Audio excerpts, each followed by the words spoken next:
and this is the MK sir, and today we will study linear equation in two variable of class 10th algebra, means math first. Okay, so as you can see here, the lesson name is the linear equation in two variable algebra, means math first. Okay, so as you can see here, the lesson name is the linear equation in two variable assume classes. तो आज हम linear equation in two variable के lessons को discuss करेंगे. And before this you can see your textbook of 10th, and this is your 10th textbook, and as you can see mathematics part 1 standard 10. Okay, and second I show you the lessons, how many lessons are there and that you have to study in 10th standard. So your lessons are 6 lessons. First, linear equation, two variable, quadratic equations, arithmetic progression, financial planning, probability statistic. ये आपके total 6 lessons है बच्चों. और अब हम लोग बात करेंगे इसके लेसन्स, इसके कंसेप्ट से. तो linear equation in two variable में से आपको पहला इसका डेफिनेशन देखना है.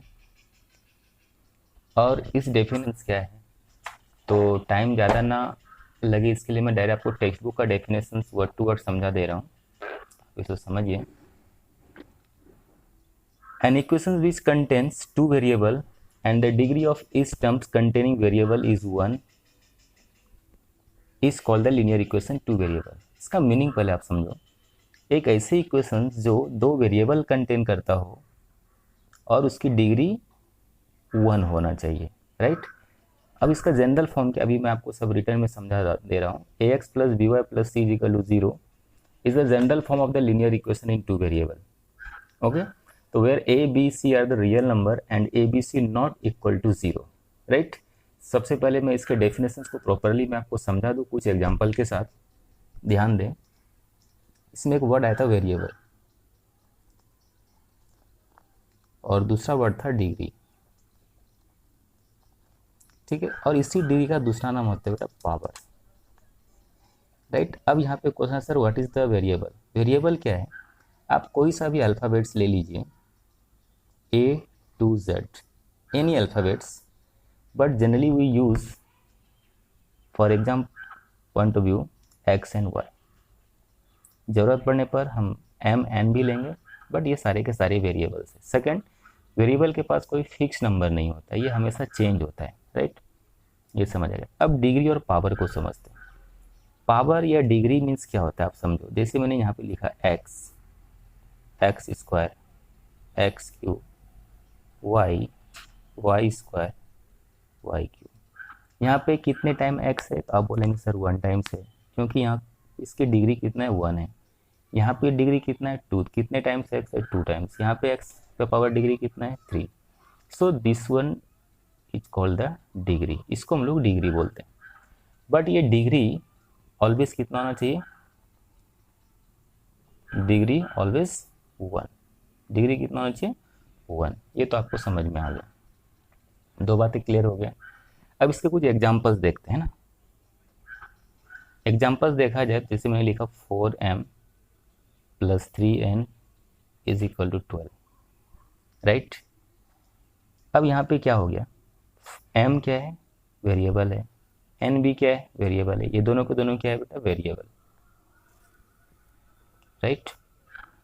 अब यहाँ पे मैंने इसके पहले आपको बुक में एक डेफिनेशन बताया कि जो जनरल फॉर्म होता है, क्या होता है जनरल फॉर्म किसका बेटा, लीनियर इक्वेशन टू वेरिएबल का. ये है आपका ax plus B Y plus C equal to 0. अब यहाँ पे a क्या है, a is nothing, this is just a coefficient of x. x के बाजू में लिखा है इसलिए इसका कोफिशिएंट है. यदि ये इसके हेड पे लिखा होता, x के हेड पे, तो ये इसका डिग्री बन जाता, राइट. ये तो समझ आ गया आपको. आगे देखते हैं. और ये भी क्या है कोफिशिएंट है, x और y वेरिएबल, राइट. अब कुछ एग्जांपल्स मैं आपको और भी देता हूँ. सेकंड एग्जांपल यदि बात करेंगे तो सेकंड एग्जांपल हम लोग लेते हैं 3x square minus 7y is equal to 13. Is this linear equation in two variable? No. अब आप इसको देखो, क्या ये linear equation टू वेरिएबल है? तो आप बोलेंगे सर नहीं है। क्यों नहीं है? क्योंकि इसका डिग्री यहाँ पे कितना है? 2 है। इसका डिग्री कितना है? यहाँ पे 2 है। ये डिग्री कितना है? 2 है। इसलिए linear equation टू वेरिएबल नहीं है। Okay, and just we see third example, and all examples are from your textbook. 0x plus 6y minus 3 is equal to 0. This is the linear equation two variable? No. क्यों नहीं है? And just I told a and b should not equal to 0. ये कभी भी equal 0 के बराबर नहीं होना चाहिए। बट यहाँ पे आप देख रहे होंगे, जब भी इसको मैं कंपेयर करूँ ax plus by plus c is equal to 0, clearly you can see here a के प्लेस पे क्या लिखा है? 0। तो a इज इक्वल टू यहाँ पे क्या हो गया? 0। तो ये लीनियर इक्वेशन टू वेरिएबल नहीं है। राइट, नेक्स्ट, पहले आपको एग्जांपल से पूरा समझा दे रहा हूँ, फिर हम वन बाय वन मेथड से इसको सॉल्व करेंगे। Right, next example 4 by x plus 5 by y is equal to 4।